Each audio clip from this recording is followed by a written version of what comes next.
তো গাইস, তাহলে বললে তুমি কাউকেই পাবে না, কাজের বেলা তুমি শুধুই একা। আর পরে অন্য আদার্স সময় কিন্তু তোমার একদম সিএম ডিএম পিএম যা কিছু আছে, এমপি মিনিস্টার হোম মিনিস্টার সবকিছু কিন্তু একবারে মানে আদেশ, মানে পারমিশন, তখন কিন্তু অনেক কিছুই মানে একদম কি বলে গাছের যেমন বীজ থেকে চারা বেরোয় সেরকম করে কিন্তু ফুটে ওঠে। তো চলো পুরো শুভ ব্লগটা দেখো, সকাল আগে দেখতে বন্ধুরা, থাকো। তোমাদেরকে একটা ভালো জিনিস দেখাই।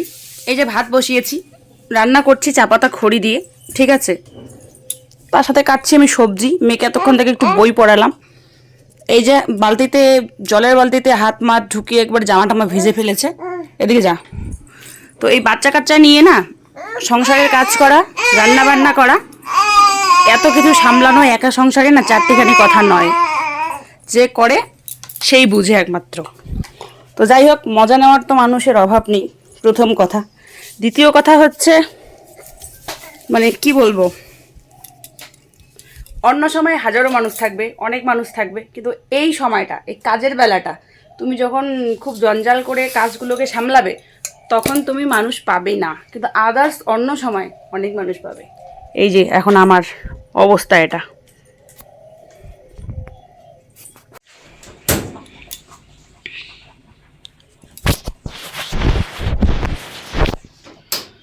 শুভ সকাল আমার প্রিয় পরিবার, তোমরা সকলে কেমন আছো? সকলে খুব ভালো এবং সুস্থ রয়েছে। বাবা কি খাচ্ছিস? জঞ্জাল করে মরছি এখন আমি এখানে। তো এদিকে ভাত হচ্ছে, এদিকে মেয়েকে বই পড়ালাম, মেয়ে খেলছে। বরবটি কিছু কেটে রেখেছি, এটা এখন ভাজি করব। তো যাই হোক, চলো দেখতে থাকো পুরো ব্লগটাই। দেখো, এটাকে আমি মারবো, এটাকে না আমি মারবো। এটা খুব শয়তান হয়ে গেছে এটা।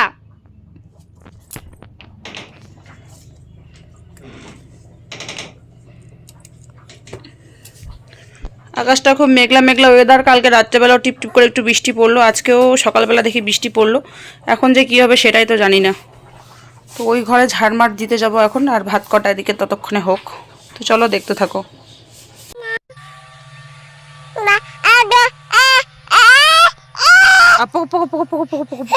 হ্যাঁ, সাপ সাপ সাপ সাপ সাপ।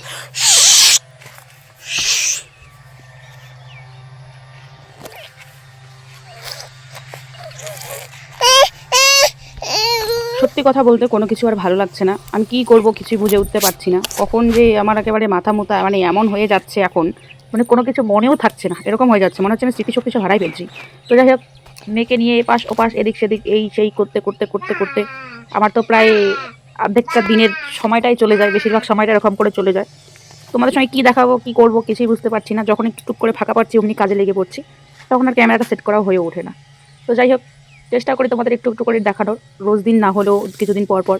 তো তোমরাও দেখো, অবশ্যই কেমন লাগে আমার ব্লগ, ভালো লাগে না খারাপ লাগে সেটা অবশ্যই কমেন্ট করে বলবে। আর একটা না মানে, যেমন আমরা রোজ দিন ভাত খাই, ইনিটেক জল খাই, সেরকম হয়ে গেছে আমার এখন ভিডিও করে আপলোড করার ব্যাপারটা। মানে একটা কি বলবো, এটাকে নেশাই বলবো। তো যাই হোক, এখন হচ্ছে মানে ব্লগ না দিলে মনে হয় কি যে কী যেন একটা আমি করিনি, কিন্তু ওই যে সময় ও সময়ের অভাবে সময়ের জন্য কিছু করতে পারি না। তো যাই হোক, কেউ দেখুক আর না দেখুক, কোনোদিন ইনকাম করতে পারি বা না পারি, তবু চেষ্টা করি কিছু কিছু তোমাদের সঙ্গে শেয়ার করার। তো আগে তো এমনিতেই অবস্থা ছিল 12, এবার হয়েছে 18, মানে একবার 18 চলে গেছে। হয়তো আমার এখন ছাগলগুলোকে দেখতে পাও না, এখন ছাগলগুলো নেই। তবে এখন কৃষিকাজে একটু লেগে পড়েছি, কারণ আমার বরের একটু শরীরটা খারাপ, ও বেশি ভারী কাজ করতে পারে না, তবুও করে। তাই এখন থেকে একটুখানি টুকিটাকি কৃষিকাজে লেগে পড়েছি, আস্তে আস্তে আস্তে আস্তে সেটা বড় করব। মানে এখন 1 বিঘা তো পরে 2 বিঘা, এরকম ব্যাপার। তো ফুলকপি করেছি, আলু করেছি, লাফা টাপা সব হাবিজাবি করেছি। যখন হবে তখন তোমরা দেখতে পাবে।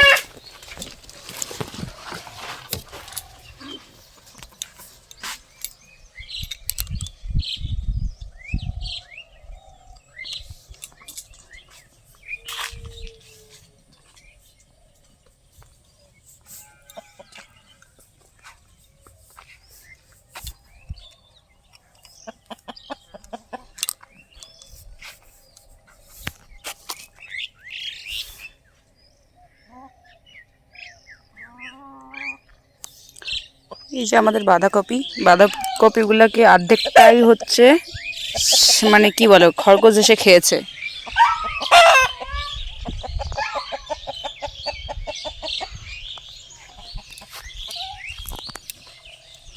রোজ দিন কখন যে খরগোশ আসে আর বাঁধাকপিগুলোকে খেয়ে নেয়।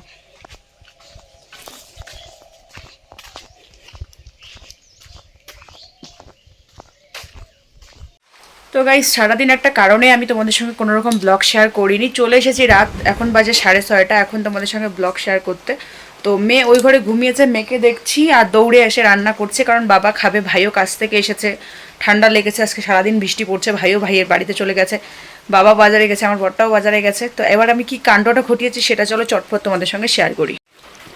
1 কেজি একটা প্যাকেট দুধ ছিল, সে দুধের প্যাকেটটা আমি ওই ঘর থেকে এই ঘরে আনছিলাম, যেহেতু প্যাকেটটা কাটা ছিল। পুরো হাত থেকে একবারে বৃষ্টি পড়ছে কিন্তু, আর পুরো হাত থেকে পড়ে এই দেখো অবস্থা।